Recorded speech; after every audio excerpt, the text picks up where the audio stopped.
sobering words there and a bit of detail into some of the issues which are being faced by frontline firefighters. And as Bill said, when things go wrong, the reality in our industry is that people can lose their lives. And now you can see the t-shirt that I've got on today, Grenfell Never Again. You know, I can stand here and I can see a high-rise building over there. I can see the high-rise buildings on the waterfront, and we know that the policies being implemented by the Chief Fire Officer and the other senior managers in Suffolk mean that our ability to effectively respond to those high-rises within sightline is massively hindered as a result of those cuts.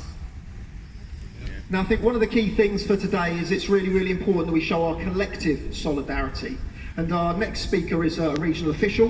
His name's Riccardo Torre, and he's the regional secretary from the Eastern region. He's going to talk a bit more about the wider issues around riding with Cruiser 3 and some of the other dangerous impositions in Suffolk Fire and Rescue. So I'll hand over to Riccardo.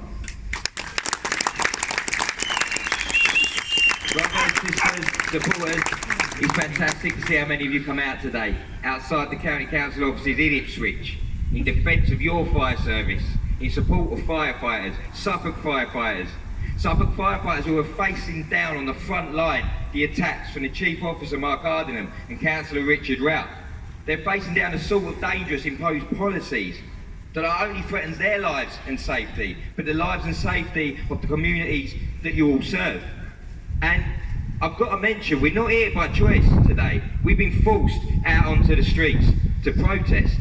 Because no matter how many times we have made a reasonable request to meet with Suffolk Fire Rescue Service managers, to discuss these concerns properly, to consult and negotiate properly, we are refused the basic contractual right that fire chiefs offer fire brigades in every other single county in this region. But not here in Suffolk. They are imposing these policies and they are ignoring the professional voice of the frontline firefighters. And it is that has led us to the dangerous and dire situation we find ourselves in Suffolk today. And I can't understate just how dangerous that is. And I make no apologies for what I'm about to say next. Because when we look at the procedures and the policies in Suffolk, when we consider that they have led to the longest waiting times for a fire engine in the entire Eastern region, when we consider that we have seen the largest percentage cut to firefighter numbers in the entire Eastern region, well above the regional and the national average, when we consider that they are imposing dangerous, reduced crews of 3 firefighters when their neighbours in Norfolk, Cambridge and Essex have 5. 3 firefighters cannot rescue you. 3 firefighters cannot extinguish that fire. 3 firefighters cannot operate under our safe systems of work. The safe systems of work that mean we go home alive to our families at night.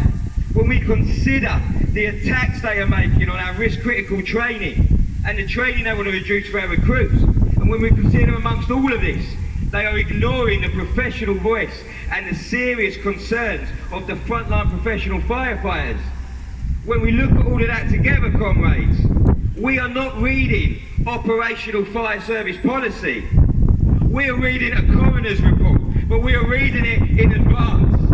We're meant to learn from these lessons. We're meant to learn from the tragic lessons of our past. But instead of learning from the tragic lessons of our past, Mark Hardingham and Richard Rout are building their entire operational policy around it in an attempt to save a buck and put financial savings ahead of public safety.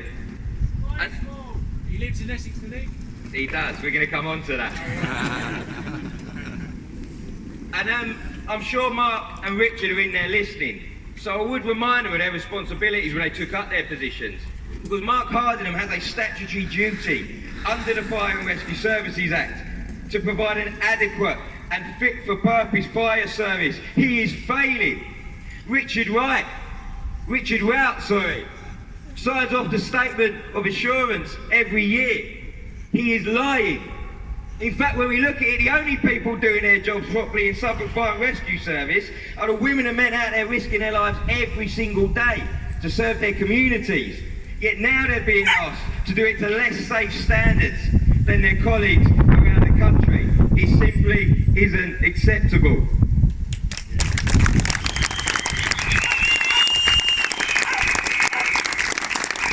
So we have to respond, because without being over dramatic, as you heard from Phil there, this is a matter of whether we go home safely to our families at night or not. This is the difference of whether we pull that person out of their house fire or their car accident or not. So we need support from the wider community. It's fantastic to see our PCS Unite and Unison comrades and members of the community here with us today.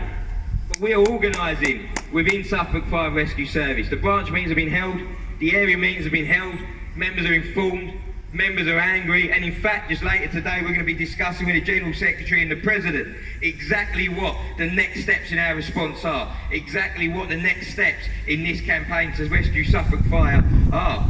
But we need you too. You'll see there's a table at the back there, there's leaflets on it and there's a petition. We need you to sign that petition, we need you to share that petition. We need you to get them leaflets into as many hands as possible today, and I think Cameron's going to explain how we're going to do that. But please do go online, find that Rescue Suffolk Fire petition, sign it and share it with as many people as you can. We've already nearly got 2,000 responses, which eclipses the response that they've got to their IRMP, but we want 10 times that. We want to be able to walk up to this building with 20,000 responses on that petition. So help us do that, join with us, send a strong message to Mark Ardingham, to Suffolk County Council, to Richard Rout. We will not compromise when it comes to firefighter safety or public safety. Thank you for the solidarity. Rescue Suffolk Fire.